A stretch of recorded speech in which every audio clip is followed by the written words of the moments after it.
Hello, everyone. Good evening, good morning, wherever you are. This is Lisa with Heart of Inspiration to help you live life inspired. So, tonight is Toxic Relationship Tuesday, or as I really prefer it, LATeR, life after toxic relationships.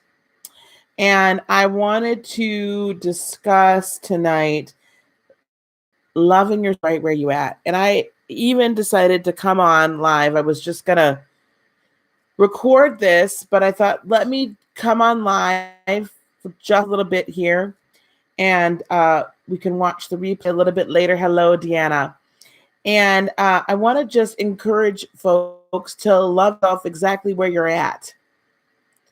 We talked a couple weeks ago about embracing the present.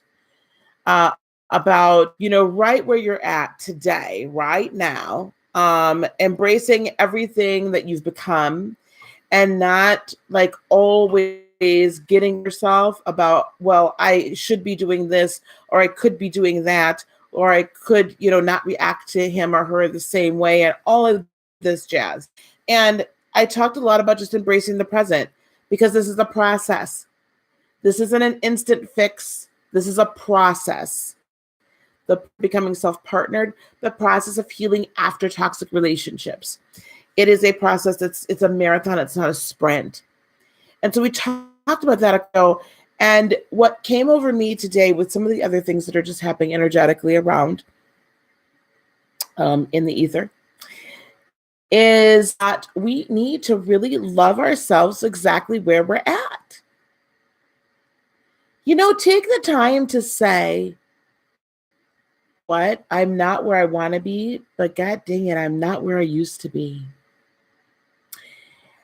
The self-partnering process is one about embracing all of us completely and accepting ourselves, trusting ourselves, trusting our connection to spirit, trusting our connection to ourself. It is about forgiving ourselves.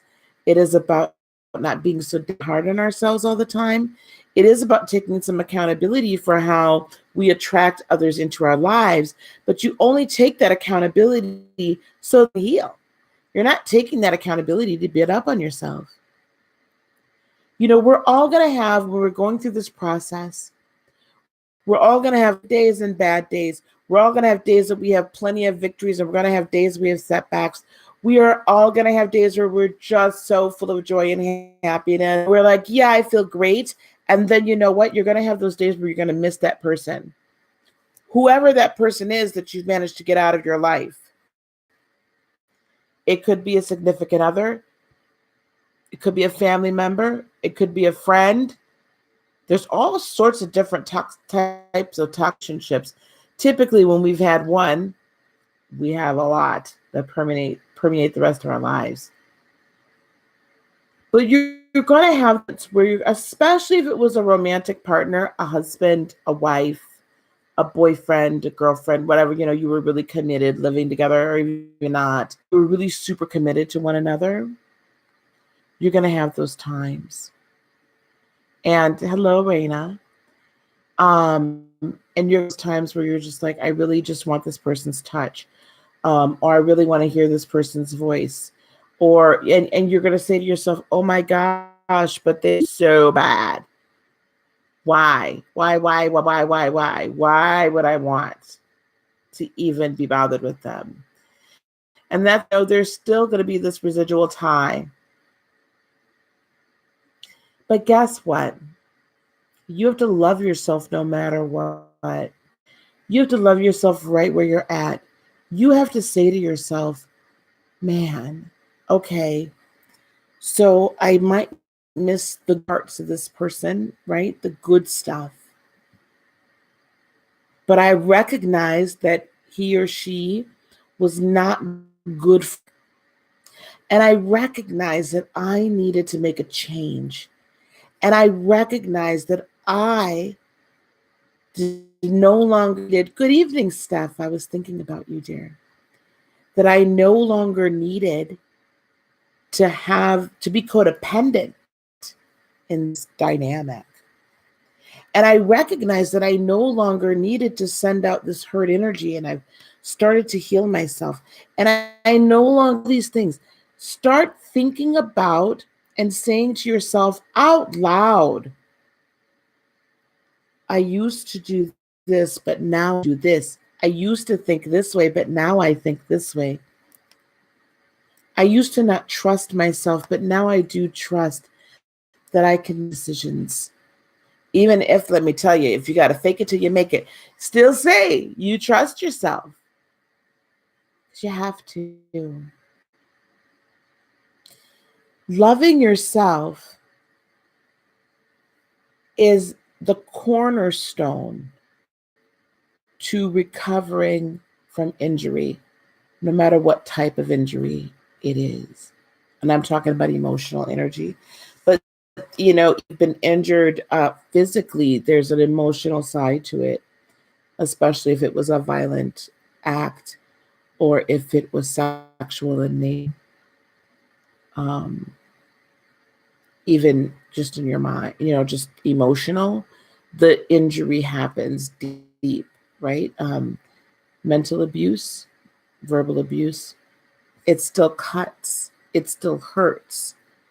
So the residual effect of all of this injury and repeated abuse and being in all these toxic relationships, again, family, friends, loved ones, romantic partners, is that we then begin to believe the narrative that we've been given, that we're not good and we're not worthy, and we internalize all of that.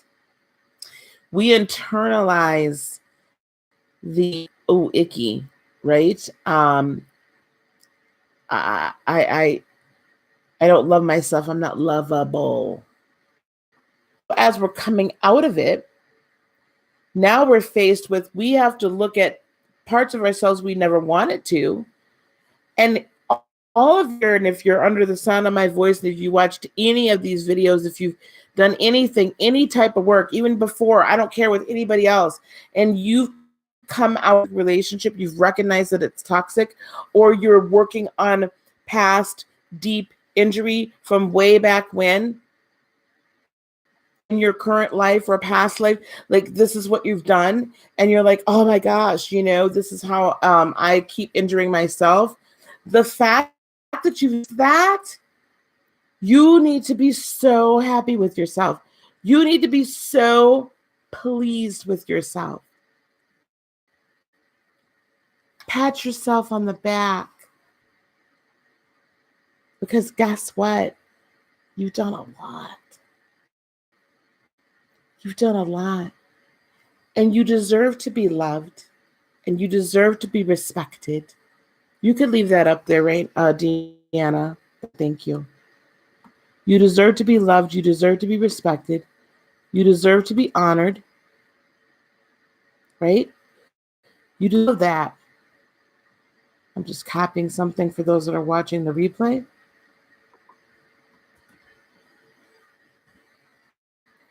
You deserve it. Because you're an infinite, beautiful, divine being. That's who you are. And your birthright is to be loved. And your birthright is to live an abundant, whatever form, to live an abundant, fulfilled, purposeful life. And all these toxic relationships do, right, is they rob you of that. They rob you of your birthright of joy. They rob you of your birthright of love. They rob you of your birthright of your purpose, because they're sent to destroy that. They're sent so that you don't do your purpose, that you don't fulfill it. That's the deep thing, right? That's the deep recognition that we have to have. But have that recognition, and don't say to yourself, oh my gosh, it was so silly. Oh my gosh, why did I allow this to happen to me? I'm terrible. No. Be thankful your eyes were opened. Be thankful that your heart was like, energized and your spirit finally rose. No more. I'm not doing this anymore. You don't get to treat me like this anymore. Relationships don't even have to be, like I said, the romantic kind. So it could be a toxic relationship between your parent and you, your child and you, when they dishonor you, friends and you, when they dishonor you, co-workers, it could be anything. If you really think about it, if you think about it long and hard enough,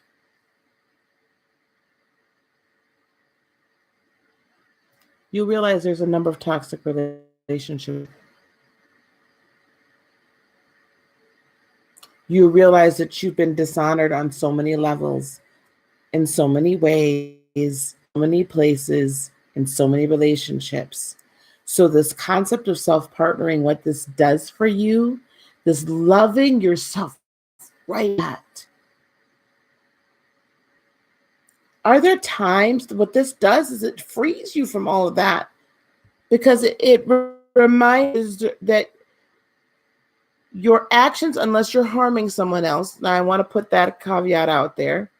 If you're harming someone else, totally different thing. Okay.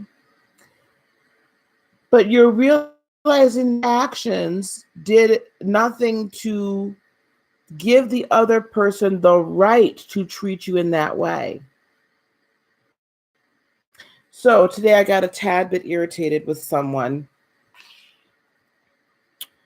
I didn't show my displeasure.